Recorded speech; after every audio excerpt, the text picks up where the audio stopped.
Karena mungkin selama ini Umi kalau mengkonsumsi makanan sudah yakin itu halal. Tapi ternyata toyibnya belum ikut.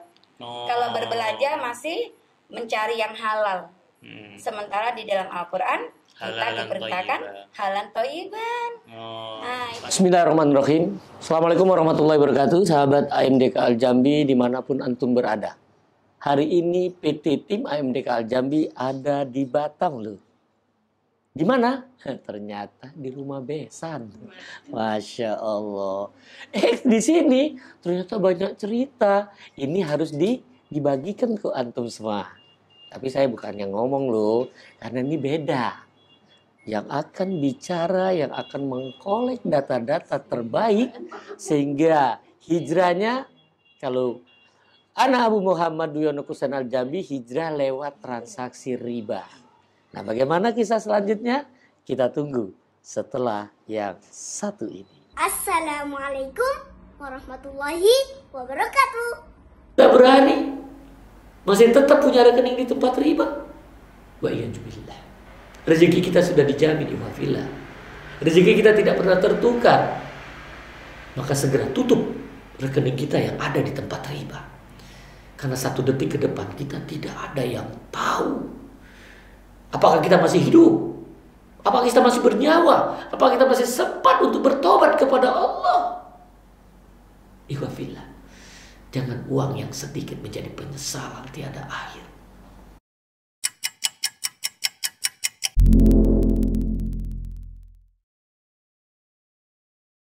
Bismillahirrahmanirrahim. Assalamualaikum warahmatullahi wabarakatuh. Waalaikumsalam. Alhamdulillah wassalatu wassalamu ala nabiyina Muhammad wa ala alihi wa sahbihi wa man tabi'ahum bi ihsan ila yaumiddin, amma ba'd. Alhamdulillah sobat AMDK, kembali lagi nih sama Bang Rio di channel AMDK Al-Jambi. Yang mana pada kesempatan kali ini Bang Rio memiliki kesempatan yang luar biasa nih, yaitu di kota Batam, dan di sebelah Bang Rio sudah ada bidadari yang subhanallah kisah hidupnya insya Allah bisa motivasi sobat AMDK sekalian, yaitu biasa dikenal oleh masyarakat di sekitar yaitu dengan Umi Zulfa. Namun nama beliau yaitu adalah Sumiarti. Sumiarti Jarmi Asi. Oh, Jarmi Asi. Itu sobat AMDK. Bisa megang. Halal.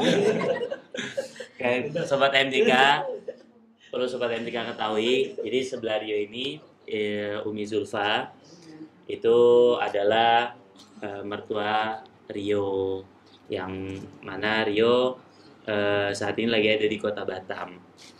Nah, seperti yang Bang Rio sampaikan tadi, Umi Zulfa ini memiliki kisah yang sangat menarik dan bisa insya Allah bisa motivasi sobat MTK sekalian nih. Kisah apa sih? Nah, kita langsung tanyakan kepada Umi Zulfa nih. Assalamualaikum Umi Zulfa. Waalaikumsalam. Cium tangan dong. Sehat Umi Zulfa? Sehat, barakallah. Alhamdulillah, ibadah. Umi Zulfa, tadi pagi Rio dapat informasi nih dari Ajit, kemudian dari saudara-saudara, kalau misalkan Umi Zulfa ini memiliki kisah yang sangat menarik yang bisa mungkin Umi Zulfa bisa share kepada sobat AMDK nih, yang insya Allah bisa diambil hikmah dan pelajarannya, terutama ketika Umi Zulfa hijrah.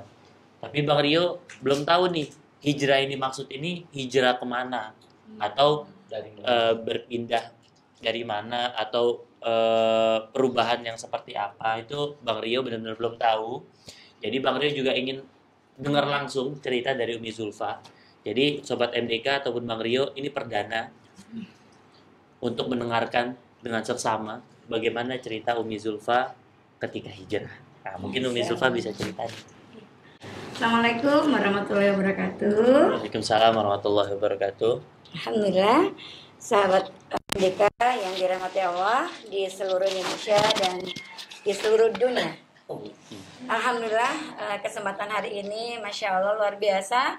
Allah pertemukan kami dengan keluarga yang insya Allah sama-sama di jalan Allah yang menuju keberkahan hidup, dan insya Allah selalu minta petunjuk dari Allah bagaimana agar kita selama dunia akhirat. Amin. Ya, Nih Bang Rio, hari ini yang biasa saya lihat di YouTube-nya, ini udah di depan mata saya. Masya Allah. Dan kita baru ngobrol nih kayaknya baru Iya, sekarang ini ya, Masya Allah banget gitu. Dan pengen tahu nih ibu mertuanya tuh kayak mana? Selama ini nggak tahu juga ya, Iya. Masya Allah. Jadi alhamdulillah kalau Umi sendiri hijrah dalam hal ini adalah bagaimana hijrah dengan hal thayyiban, gitu ya. Dari sebuah kisah ya Umi berada di Batam ini, qadarullah anak-anak Umi ada 6, ya kan? Alhamdulillah dari 6 anak pertama Umi itu Aisyah, selama dia sekolah ya katakanlah mulai dari SD, SMP bahkan SMA, Allah itu memberikan ujian dia tuh suka demam kayak gitu ya. Dia suka demam itu Anda berpikir kalau apa sih yang terbaik yang Anda harus berikan sebagai seorang ibu bertanggung jawab terhadap amanah kepada anak gitu kan. Jadi Afwan Umi, maksudnya Iya. demam di sini tuh demam yang bagaimana? Kan biasa kan anak Benar. SD, SMP, Iya. demam kan biasa. Tapi yang dimaksud sama Umi di sini demam yang bagaimana sih? demamnya ini bisa dikategorikan demam yang setiap bulan tuh ada aja demamnya kayak gitu, entah demam apa. Jadi orang tua Umi dari pihak mertua itu kan beliau tenaga kesehatan ya bidan, dan ayahanda mertua juga seorang kepala desa gitu ya, atau Pak Lurah waktu itu. Jadi beliau udah biasa menyarankan dengan pengobatan di dokter gitu ya. Terus kemudian juga ibu saya yang di Kampung Malang, nanti nenekmu itu. Kampung Malang. Di Malang. Oh, di Malang beneran. Iya Malang beneran, bukan Malang nasibnya ya. Eh, Gitu.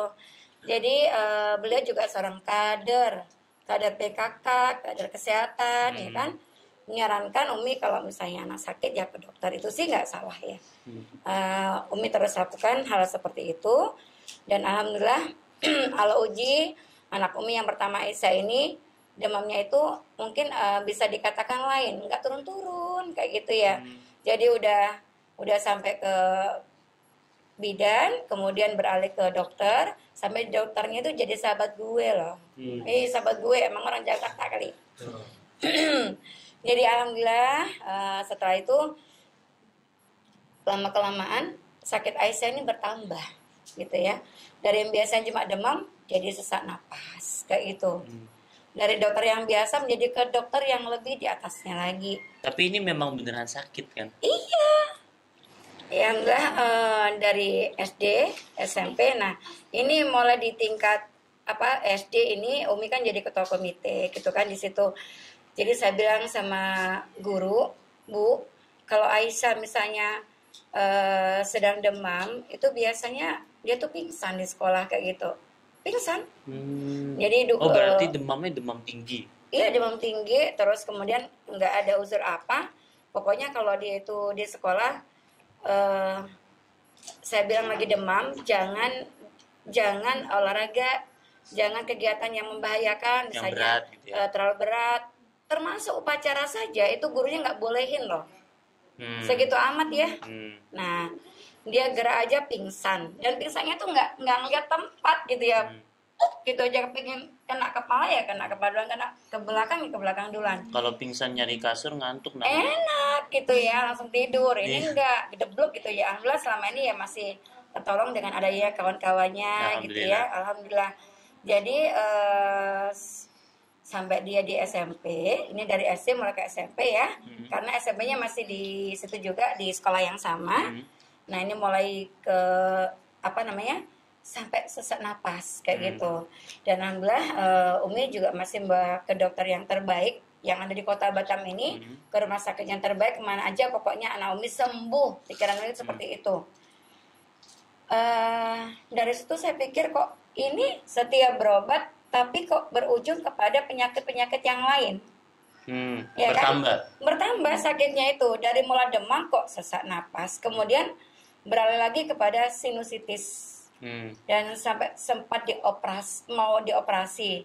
Nah, Setelah itu Umi berpikir tuh udah kayak mencari sesuatu gitu ya. Kok setiap sakit demam tapi berujung kepada penambahan penyakit yang lain. Seharusnya kan kita berobat, namanya berobat ya sembuh dong gitu kan. Tapi kok berujung kepada penambahan penyakit-penyakit yang baru gitu. Saya heran gitu. Pada saat dia sudah mulai ke tingkat SMA, yaitu Aisyah ini bertambah lagi ya. Masuk namanya dirasukin jin kayak gitu. Aduh ya Allah, saya tuh sebagai orang tua tuh gemeter ya. Kok bisa gitu dia sampai bisa lihat makhluk-makhluk yang seperti itu. Kadang jangan di situ, itu ada si unyil, si ucit nah gitu ya misalnya gitu ya. Umi taunya Aisyah itu beneran dimasukin jin itu dari mana?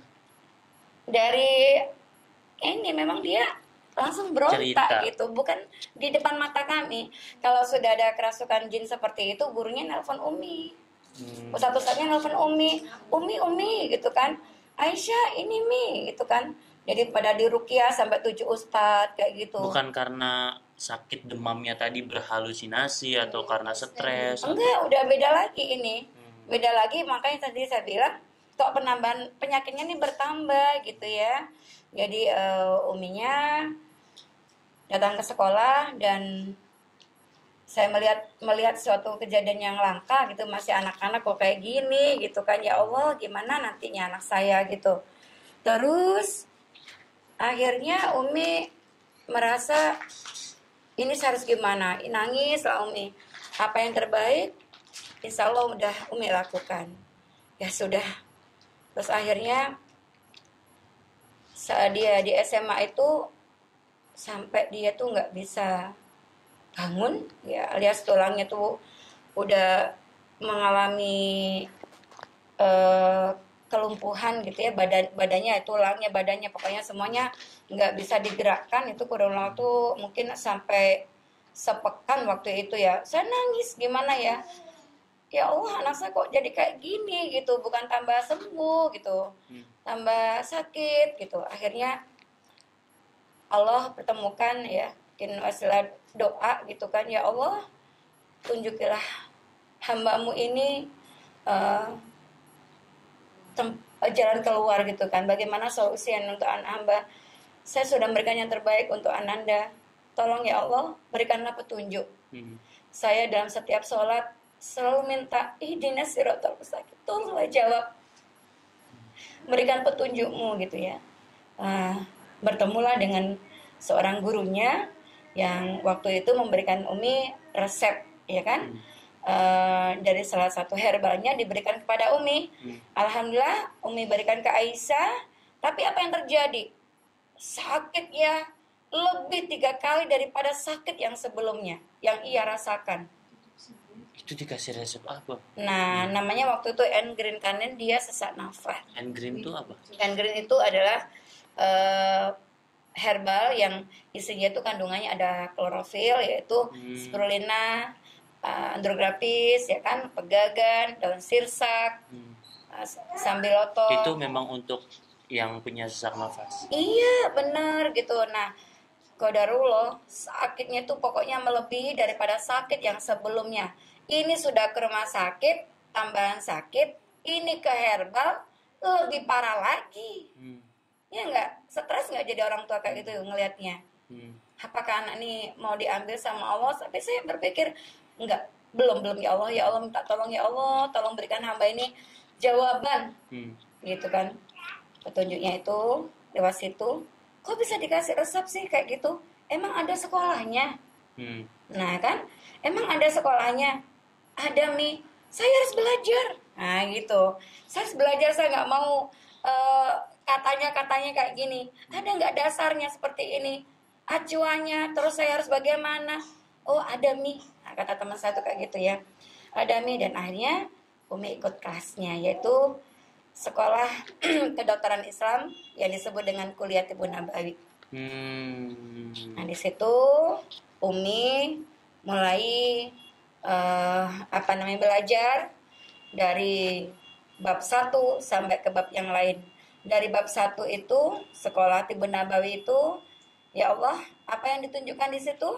bahwa apa yang diucapkan oleh Rasulullah, apa yang dilakukan oleh Rasulullah itu semata-mata wahyu dari Allah. Jadi sifatnya qat'i. Kalau sudah sifatnya pasti, kepada siapa lagi Umi itu akan berharap kalau bukan pada Allah? Ya, karena sifatnya qat'i ini, Umi berusaha membuka lembar demi lembar itu dengan sami'na wa ata'na. Dengar dan taat. Hari itu belajar satu hadis, belajar tentang bab itu, saya langsung melakukan. Dari hari itu diajarkan oleh baginda Rasulullah dengan perbuatannya, dengan sikapnya, dengan apa yang dikonsumsi dan bagaimana cara kehidupan beliau. 24 jam beliau itu seperti apa? Itu mulai Umi lakukan. Mulai dari cara makan Umi yang benar, mulai belajar, seperti itu. Umi belajar apa? Tadi Tibbun Nabawi tadi itu di kurang lebih di tahun berapa? Di tahun 2000, ini sekarang 2011 ya Nak ya, bergabung Abi ya. 2011 ya. Udah cukup lama ya. Iya. Sampai saat ini masih. Masih, dan alhamdulillah mengajarkan kepada sahabat-sahabat yang lainnya. Ketika Umi belajar Tibbun Nabawi karena bertujuan untuk menemukan cara pengobatan kepada Aisyah di awal, apakah itu berhasil? Alhamdulillah Mas Rio, di bulan pertama mungkin belum kelihatan, ya kan? Di bulan kedua, karena kita ada praktek lagi yang bab kedua nih. Bab kedua dari buku KHT tersebut, yaitu dikatakan bahwa di dalam bejana yang kotor terdapat semua macam penyakit, ya kan? Dan apa yang kita makan ini menjadi darah. Darah itu jadi akhlak, dan kemudian juga jadi gen. Nah, Umi memulai dengan insya Allah mengkonsumsi makan yang halal dan thayyib, yang sudah jelas insya Allah itu perintah Allah di dalam Al-Quran. Berarti diawali dari makanan terlebih dahulu. Iya, makanan yang baginda Rasulullah contohkan, yaitu makanan herbal sunnah seperti ada yang di depan ini. Baginda Rasulullah mengkonsumsi madu, saya mengkonsumsinya. Baginda Rasulullah mengkonsumsi sari kurma, Umi mengkonsumsinya. Baginda Rasulullah mengkonsumsi zaitun, Umi mengkonsumsinya. Dengan keluarga dan juga habatus sauda juga susu. Masya Gitu. Allah. Diawali dari sana terlebih dahulu. Iya. Dan Aisyah juga setiap hari diberi itu. Alhamdulillah. Tapi apakah itu langsung terlihat perubahannya atau masih perlu waktu tuh Umi ketika itu menunggu? Masih. Nah, kan kalau seharusnya kan kalau memang benar Umi yakin tadi dengan herbal tadi Allah memberikan kesembuhan, seharusnya kan Umi nggak yakin dengan herbal karena kan dia bertahap Umi. Iya. Tapi kok Umi bertahan di herbal? Kita umurnya udah berapa kayak Umi ya? Umi ini umurnya sudah jelang setengah abad gitu ya. Jadi istilahnya yang kita konsumsi tadi kan jadi darah, ya kan? Udah masuk ke darah. Nggak mungkin dong yang namanya makan satu hari kemudian sampai kurang lebih hampir 50 tahun proses penyembuhan itu langsung cepat seperti itu. Kita yakin bahwa itu Allah memberikan pengeluaran racunnya itu lewat proses, yaitu meregenerasi sel juga ada, detox juga ada, seperti itu. Jadi apa yang di dalam tubuh ini Allah keluarkan dulu seperti kita membuang sampah, disapu dulu, kemudian disekrop, kemudian dibuang, dipel. Nah gitu. Jadi kita meyakini prosesnya juga, menikmati prosesnya, jangan harus yakin, gitu. Karena memang nggak langsung ujuk-ujuk seperti itu.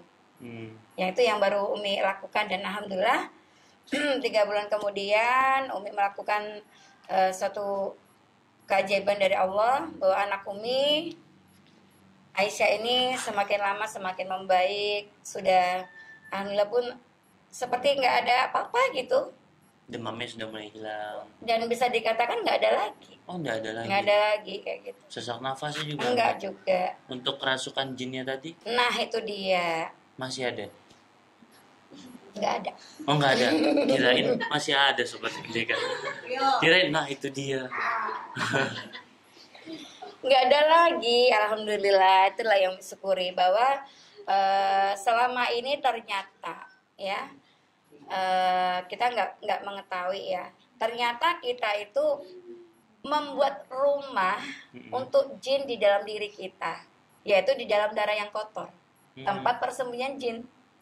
Kita ruqyah nih kan, kayak tadi Aisyah sebelumnya kan diruqyah saja, tapi tetap kembali.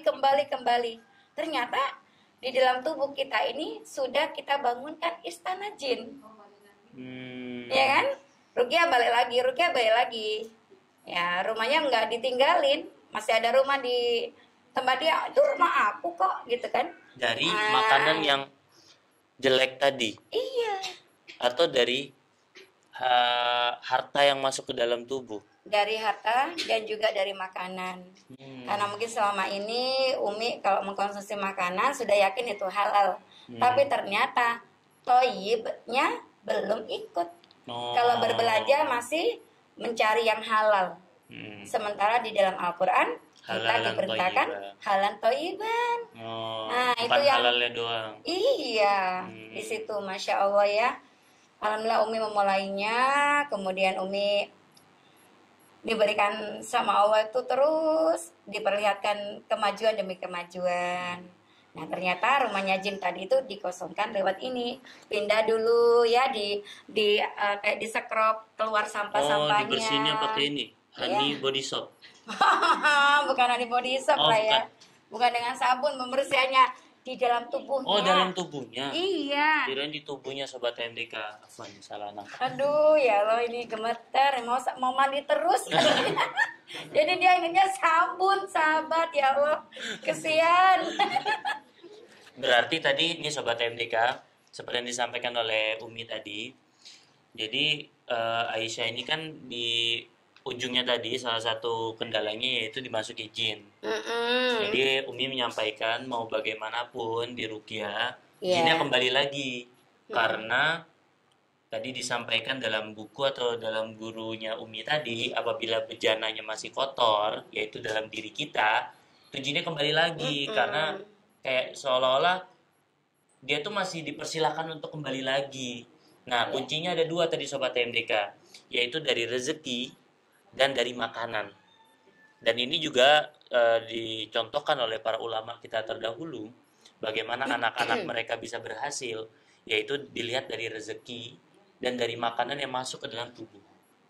Jadi ini Umi secara tidak langsung menyampaikan kepada sobat MDK, perhatikan dalam kehidupan kita dua hal ini, yaitu rezeki. Dari mana kita dapatkan rezeki? Apakah masih dari rezeki yang haram atau tidak? Karena itu sangat berpengaruh kepada kehidupan kita, terutama bagi sobat MDK yang sudah memiliki anak dan keluarga, itu memiliki dampak kepada mereka. Walaupun sobat MDK mendapatkannya itu haram, ketika sobat MDK memberikan kepada anak istri, itu halal, namun berdampak kepada mereka. Nah, dampaknya itulah yang harus diwaspadai. Apa sobat MDK akan terus menikmati hasil-hasil yang haram untuk diberikan kepada keluarga? Nah, itulah yang disebutkan oleh Umi tadi, membiarkan jin tadi untuk kembali lagi kepada tubuh yang tidak dibersihi dari rezeki yang haram. Kemudian yang kedua, nah ini kebanyakan dari kaum muslimin pengennya makanan halal, namun tidak diperhatikan thayyibanya. Padahal di dalam Al-Quran disebutkan halalan thayyibah, halal dan baik untuk tubuh, yang tentu sehat, kemudian tidak berlebihan ketika memakannya. Nah, banyak sekali dari kaum muslimin makannya itu berlebihan, yang mana saat ini malah sering diviralkan, yaitu dengan istilah mukbang, yang makan bisa sampai 10 porsi nasi padang. Ini sudah ada thayyibah lagi, yang hanya ingin mendapatkan attention dari para penonton untuk mendapatkan adsense dan lain sebagainya. Nah, ini bisa menjadi perhatian bagi anak-anak muda zaman sekarang. Jangan mudah ikut-ikutan gitu loh, mukbang segala macam itu lagi banyak Umi saat ini di media sosial. Makan banyak, makan buah sampai berlebihan. Buah bagus, tapi ketika berlebihan nah ini bisa menjadi masalah. Rio ingat perkataan guru Rio, beliau menyampaikan segala sesuatu yang berlebihan itu tidak baik. Kecuali satu katanya. Apa itu, Mi? Tahu nggak? Kecuali satu, istri. Jadi makanan yang Iya, berlebihan boleh itu memang tidak lebih baik. dari satu berapa Mas Rio? 4. Nah ini selingan aja Sobat MDK. Ya nggak serius banget. Kalau Rio itu serahkan semua kepada Allah. Tapi Bumi, setelah melihat perubahan banyak tadi, Aisyah juga sudah mulai membaik. Rio juga memiliki hal yang kurang lebih sama dengan yang dialami oleh Mbak Aisyah, yaitu penyakit yang ada dalam diri Rio. Namun yang pengen Rio tahu, motivasi yang paling utama dari Bunda untuk bisa istiqomah dengan herbal, kemudian istilahnya yakin dengan apa yang diajarkan oleh Rasulullah SAW, apa yang disampaikan oleh Allah, itu apa sih motivasi terbesarnya itu? Alhamdulillah, motivasi kita itu tak lain adalah mengikuti jalan yang dicontohkan oleh Rasulullah. Ya. Kalau kita mencintai baginda Rasulullah, mungkin selama ini kita dengan berselawat saja. Tapi apakah mungkin Mas Rio mencintai atau dicintai sama anak saya cukup dengan dikatakan aku cinta kamu Mas? Cukup? Enggak dong. Enggak kan? Ingin enggak istrinya itu memberikan tahu kesukaan makanan Mas Rio, kemudian bajunya Mas Rio gitu kan, dan dipersiapkan apa-apa yang Mas Rio tuh senang kayak gitu. Mas Rio senang nggak kalau apa yang Mas Rio senangin itu dilakukan oleh istri? Oh, senang banget. Senang banget kan? Jadi kan nggak cukup dong dengan kata I love you, Mas, nggak mungkin ya. Nah itu dia. Nah itu yang Ana rasakan bahwa selama ini mungkin kita cuma menyayangi, mencintai baginda Rasulullah itu ya dengan berselawat saja. Ternyata nggak cukup dengan seperti itu. Namun kita melakukan apa yang dilakukan oleh baginda Rasulullah itu sepanjang hidupnya, kita menteladani beliau. Dari pagi hingga malamnya. Jadi 24 jam apa yang dilakukan Rasulullah itu adalah wahyu dari Allah, petunjuk. Karena yang dilakukan oleh Rasulullah itu tubuh Rasulullah kan sama dengan kita. Artinya kita juga beliau memiliki jantung, kita memiliki jantung. Beliau memiliki paru-paru, kita juga. Jadi kita diciptakan dengan yang sama ya.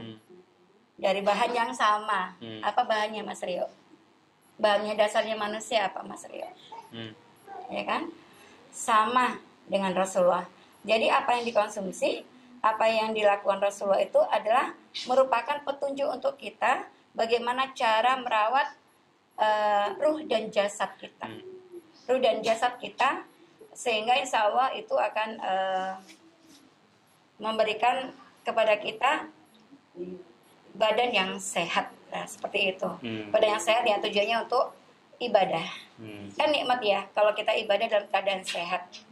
Daripada dalam keadaan sakit. Betul. Nah, nawainya untuk kita agar motivasi kita untuk beribadah, ngurusin suami, ngurusin anak, ya semuanya kan nilainya ibadah seperti itu. Itu kan butuh tubuh yang sehat ya untuk kita melakukan itu. Yang satu lagi yang saya rasakan mungkin ada hal yang selama ini mungkin dalam toharoh dikatakan dalam toharoh itu kan bersuci ya dari hadas kecil dan juga dari hadas besar. Namun ternyata dalam kita ini bertoharoh, kita masih belum memperhatikan apakah sabun kita ini halal apa tidak. Karena mungkin selama ini kita membeli untuk membersihkan itu, kita nggak peduli dari mana sumbernya. Kan nggak mungkin ya orang gosok gigi. Umat muslim di Indonesia ini ada berapa sih? 350 juta ya penduduknya ya kan? Nggak mungkin dong kita pakai pasta gigi yang dibuat oleh bukan umat Islam. Terus emang mereka tahu toharo yang sebenarnya yang harus dilakukan oleh umat Islam. Ya. Tentunya mereka nggak tahu hukum-hukumnya. Yang tahu hukumnya untuk orang Islam ini orang Islam itu sendiri. Tapi kenapa persoalan yang besar ini harus kita serahkan kepada yang bukan muslim. Nah gitu, disitulah Umi memulai dengan memakai untuk kebersihan kita, sabunnya, pasta giginya itu yang halal dan thayyib. Kenapa? Karena Umi pernah dengar nih ya, pernah dengar banget ya. Langsung kita undang seorang ketua mualaf provinsi dan juga ibu gubernur waktu itu, masya Allah, di depan jamaah beliau mengatakan, karena beliau ketua mualaf berarti sebelumnya siapa? Pastor, ya kan? Dari situ dia katakan bahwa beliau itu melihat bahwa sabun dan juga pasta gigi itu juga sebagian ada yang membuat disiram dengan minyak babi. Terus bagaimana dengan taharah kita? Yang selama ini kita pingin bermunajat sama Allah, bercakap-cakap dengan Allah, tapi kita nggak memperhatikan untuk taharah kita. Nah di situ, alhamdulillah kami melakukan itu, kami percayakan dengan perusahaan HNI yang menggawangi ya sebagai gerbang umat muslim untuk selamat ya, selamat dunia akhiratnya, karena dimulai dari toharo ini dan konsumsi makanan yang halal dan thayyib. Alhamdulillah gitu Mas. Nah, tadi Sobat MDK, informasi yang disampaikan oleh Umi tadi itu sangat bermanfaat sekali. Jadi Sobat MDK jangan sampai udah tahu informasi ini, udah deh habis ini mandi nggak usah pakai sampo, nggak usah pakai sabun. Nah, jangan sampai seperti itu Sobat MDK. Ini sudah ada solusinya. Karena ini tadi udah dijamin ya Umi ya, akan halal, kemudian kandungannya.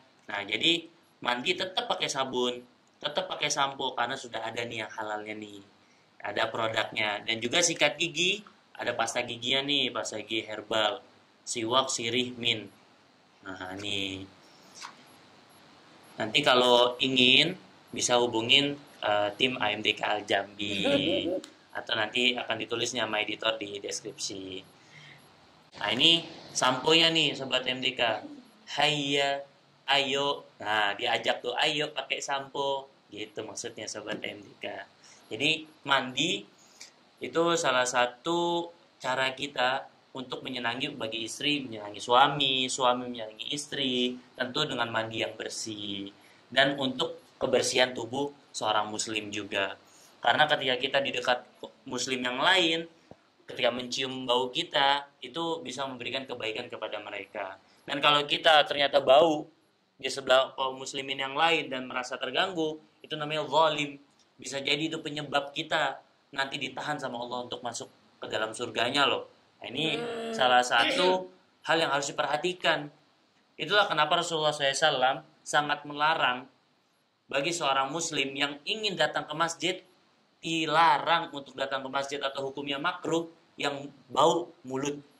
Apalagi habis makan bawang. Apalagi saat ini yang masih suka ahlu hisab, karena baunya itu kan sangat mengganggu sekali.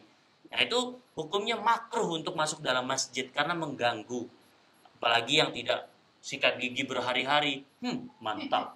Nah, itu harus diperhatikan Sobat AMDK. Karena apalagi subuh-subuh bangun tidur ya kan, kita nggak sikat gigi langsung sholat. Amin. Nah, itu harus diperhatikan Sobat AMDK. Karena ketika kaum muslimin yang lain merasa terganggu, ingat, mereka merasa dizalimi, bisa jadi itu penyebab kita ditahan masuk dalam surga. Bahkan itu juga bisa jadi penyebab kita masuk ke dalam nerakanya Allah.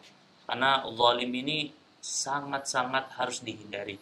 Dari perkara yang paling kecil, karena semuanya akan dimintai pertanggungjawaban sama Allah Subhanahu wa taala. Itu tadi Sobat MDK. Nah, untuk terakhir nih Umi Zulfa. Itu tadi Umi Zulfa sudah menjelaskan cerita dari hijrahnya, terutama dari sisi herbalnya dan lain sebagainya. Namun karena kita di channel AMDK Al Jambi, ada satu yang harus Bang Rio tanyakan, yaitu mengenai transaksi dalam keseharian Umi. Karena seperti Umi sampaikan tadi kan ada dua, yaitu rezeki dan makanan. Nah, rezeki ini kan salah satunya, apalagi Umi pebisnis, tentu melakukan transaksi, banyak transaksi. Iya. Bang Rio ingin tanya nih, kira-kira transaksinya apakah sudah menggunakan perbankan syariah atau masih menggunakan perbankan konvensional, Umi? Alhamdulillah sudah melakukan transaksi dengan bank syariah. Dan bank konvensional? Bank konvensional itu dulu banget. Oh, dulu. Pada saat Umi punya WO ya. Jadi Umi mengurusi pengantin, tapi pembayarannya banyak transaksi dari bank konvensional. Dan bahkan banyak perkara-perkara yang mungkin sangat dibenci oleh Allah di dalam penyelenggaraan WO. Dan itulah mungkin salah satu bagian dari kurang berkahnya usaha Umi. Walaupun niatnya baik nolong orang, ya kan, niat baik nolong orang dengan memberikan program nikah murah. Nah, gitu, nikah murah gimana ya? Maksudnya dengan menikah murah itu jangan sampai yang menikah itu terbebani dengan keuangan yang misalnya dengan biaya-biaya pesta yang mahal. Jadi Umi masuk di situ. Tapi itu tadi masih, walaupun Umi nggak bolehin misalnya musik kayak gitu, mereka masih, kita kecolongan kayak gitu ya.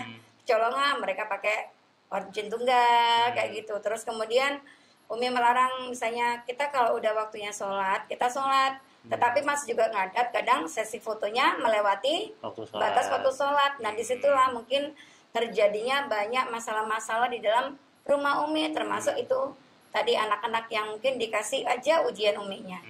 Dan alhamdulillah setelah Umi mengerti bahwa kita ini harus di jalan yang benar, insya Allah Umi hijrah ini harus totalitas, gitu kan.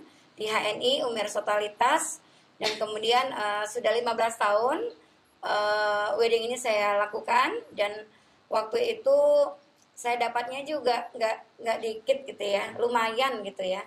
Tapi ngalir aja, nggak tahu kemana kayak gitu, nggak tahu kemana, istilahnya kayak merasa kurang aja gitu.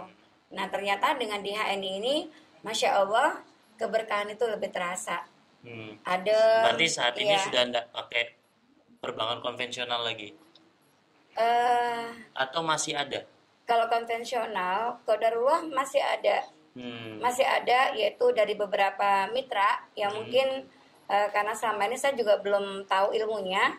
Dan hari ini karena saya berbesan dengan AMDK, inilah keberkahan yang tak bisa Umi ungkapkan lagi, betapa bahagianya Allah sangat maha baik dengan Umi. Ya kan? Diberikan terus kemudahan-kemudahan dari Allah. Allah sayang sama Umi dan keluarga, yaitu diberikan ilmunya dan juga orangnya. Alinya Masya Allah. Berarti, banget gitu ya. Dengan nikmat mana lagi yang harus saya dustakan ya. Berarti dengan demikian Umi udah tahu nih bahwasannya menggunakan perbankan konvensional itu sudah tidak dibenarkan lagi. Tapi kan tadi Umi sampaikan sampai hari ini masih menggunakan perbankan konvensional. Umi siap nggak untuk menutup perbankan konvensional? Insya Allah siap. Dari saat ini? Insya Allah siap. Berarti THR yang disampaikan AMDK berhasil. Karena THR yang terakhir yaitu adalah totalitas habisi riba. Untuk mendapatkan takwa hasil Ramadan. Maksudnya itu Sobat AMDK. Gitu. Bukan semoga ketika Umi sudah punya niat untuk meninggalkan perbankan konvensional, yang sudah kita yakini bahwasannya banyak transaksi yang dilakukan oleh perbankan konvensional itu melanggar syariat Islam, dan di sana juga ada riba. Semoga Allah ganti dengan yang lebih baik. Amin. Ketika kita berhenti itu karena Allah, yakin bahwasannya rezeki itu sudah dijamin oleh Allah Subhanahu wa taala dan tidak mungkin tertukar, Umi. Jadi jangan berpikir kita nggak pakai konvensional nanti klien kita pergi, nanti kita nggak dapat klien lagi, jangkauan kita jadi lebih sempit dan lain sebagainya. Tapi kita yakin kita punya Allah. Jangan pernah takut akan rezeki yang Allah berikan kepada kita. Jadi ketika tahu bahwa konvensional adalah banyak yang melanggar syariat Islam, Rio harapkan Umi bisa dari saat ini pasang niat untuk tutup semua transaksi yang ada di perbankan konvensional. Bismillah. Karena itu akan berpengaruh sekali, seperti yang Umi sampaikan sendiri tadi, berpengaruh kepada keluarga dan kepada anak-anak Umi. Nah, mungkin seperti itu Umi.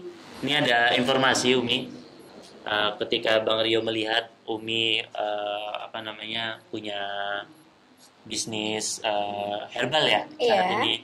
ini ada macam-macam. Ini ada kemudahan Umi agar masyarakat itu mudah dalam transaksi. Apalagi ini transaksinya melalui perbankan syariah. Ya, mana saat ini ada teknologi yang namanya kris. Apa tuh? Bukan kerisnya nenek ya? Bukan. Nah, kris ini untuk transaksi Umi. Jadi cukup di-scan tanpa biaya admin. Masya Allah. Jadi kan banyak orang saat ini beralasan, duh, administrasinya lumayan gede, biaya transfernya 6.500 gitu kan. Nah, saat ini ada di salah satu perbankan syariah yang dia punya fasilitas kris, itu memudahkan dalam transaksi. Jadi orang cukup scan barcode, selesai. Masya Allah. Dan itu memudahkan juga untuk para nasabah Umi yang udah rutin transaksi, customer Umi yang udah setiap hari transaksi herbal, mengkonsumsi sampo sabun Umi gitu kan. Nah, itu bisa memudahkan mereka dalam transaksi. Nah, ini salah satu contohnya punya Ustadz AMDK Jambi. Ini dibuat di dalam ini nih Umi. Kartu. Ini seperti ini. Obat AMDK. Tuh, PT Tim AMDK Al Jambi. Mantap. Nah, ini contoh QRIS-nya nih Umi. Siap. Kan bisa Umi pasang di di banner. Jadi atau nanti ketika Umi kirim lewat media sosial, tinggal pasang di sana barcode-nya. Orang tinggal scan, selesai transaksi. Nggak ada biaya administrasi dan lain sebagainya. Gitu Umi. Ini ingin Bang Rio hadiahkan agar Umi nanti ketika ke Bank Syariah agar dapat kemudahan juga dengan nama ini nih. Ini nama sakti nih. Nama sakti. Nah, ini Umi. Sobat MDK ini ada pertanyaan yang nah ini kan. Nanyanya udah ada, jawabnya udah. Jadi Umi mohon dijawab dengan jujur. Padahal kan Umi belum pernah ketemu sama Rio, belum pernah ketemu dengan orang tua Rio. Namun ketika chatan sama Rio, kenapa bisa langsung yakin untuk menerima Rio sebagai atau menerima Rio langsung untuk menikahi anak Umi saat itu? Masya Allah ya, sesuatu yang luar biasa yang terjadi di dalam diri Umi. Kenapa sih kok Umi langsung nerima gitu ya? Itu tak lain dari petunjuk Allah yang dirasakan bagaimana tingkat ketenangan seorang ibu yang akan memberikan anaknya kepada siapa. Karena tidak lain dan tidak bukan, kalau bukan dari Allah petunjuk itu nggak mungkin sampai. Dan petunjuk itu nggak mungkin dengan datangnya langsung turun gitu aja. Tapi melalui perantaranya Allah yang mungkin hari ini melalui perantara yaitu menantu saya sendiri itu Ustadz Abdul Aziz, ya kan? Menyampaikan kepada Umi bahwa Insya Allah Umi ini loh ada calon untuk IFA gitu kan, calon untuk IFA gimana ya gitu kan, ya masih ini aja, semoga ada petunjuk, nah gitu aja. Dari awal udah nyampaikan seperti itu dan alhamdulillah seperti apa orangnya saya pun juga nggak paham waktu itu, tapi dari apa yang hasil dari pembicaraan Mas Rio dengan Mas Adis yang ingin saya tanyakan beliau itu siapa, ya kan? Dalam agamanya seperti apa, itu aja yang mau ditanyakan hari itu. Kalau memang ada kecocokan dengan anak saya, ya tolong dipertemukan aja supaya apa namanya lebih menguatkan diri Umi kayak gitu. Dan hari itu anak saya dipertemukan sama Mas Rio ya. Udah lo gimana sih caranya Allah untuk mendatangkan itu juga Umi nggak tahu ya kan. Dan alhamdulillah hari itu Iva mengatakan bahwa insya Allah ngobrol sama Mas Rio tentang gimana apa namanya Mas Rio-nya tuh seperti apa gitu ya, nggak tahu pasti. Yang jelas pertanyaan yang dilontarkan itu ada sesuatu yang insya Allah ada kesamaan dalam apa? Dalam artian yaitu menjadi manusia yang ingin terus jadi hamba Allah yang selalu bersyukur. Apakah itu ya dari Mas Rio maupun anak saya ada kedekatannya yaitu dalam bidang kita berjuang di dalam agama kita yaitu mengagungkan Al-Quran, ya kan? Anak saya selama ini dia sangat menjaga dari apa? Dari perkara-perkara yang menurutnya itu nggak boleh dilakukan karena tidak ada dalam syariat. Contoh saja ya, dia sekolah, ya kan? Kemudian di sekolah itu bercampur dia nggak mau, gitu kan? Kemudian kalau misalnya ada sesuatu hal yang dimana dilakukan, apakah ada di dalam Quran, apakah tidak ada, itu sangat diperhatikan anak saya seperti itu. Dan itu dalam pertemuan pertama itu sudah ada mulai persamaan. Nah itu ada ketenangan seorang ibu. Bagaimana seorang yang datang itu adalah orang yang sama-sama berjuang untuk menegakkan syariat Allah gitu. Jadi kalau orang menegakkan syariat Allah bisa menjaga Allah, masa nggak bisa menjaga anak saya? Kan nggak mungkin. Allah aja dijaga. Ya, insya Allah anak saya juga pasti dijaga. Benar nggak ya? Benar apa benar banget gitu ya. Allah aja dijaga. Insya Allah beliau akan bisa menjaga anak saya. Amin. Insya Allah. Insya Allah.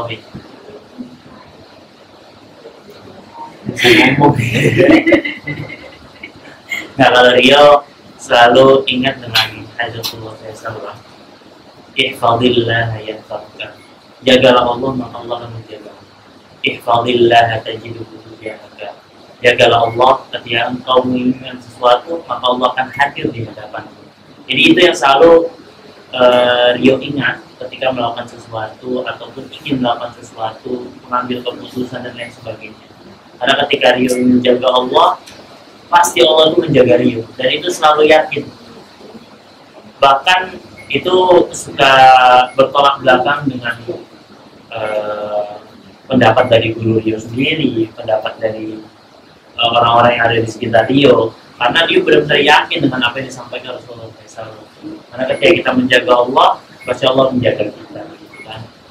Contohnya seperti pengalaman Rio ketika mengambil keputusan untuk stop kuliah. Nah itu juga ada kesamaan nih dengan anak Umi nih, stop kuliah. Karena Rio milih stop kuliah untuk menghafalkan Al-Quran. Kenapa Rio begitu yakin? Karena itu tadi. Ketika Rio yakin dekat dengan Al-Quran, pasti Allah memberikan balasan itu akan lebih luar biasa. Makanya dia akan yakin. Karena pasti Rio akan yakin banget gitu loh. Walaupun orang-orang di sekitar Rio banyak yang kenapa harus sampai berhenti kuliah? Gitu. Kenapa harus stop kuliahnya? Kenapa nggak selesaikan kuliah dulu baru menghafal Quran dan lain sebagainya?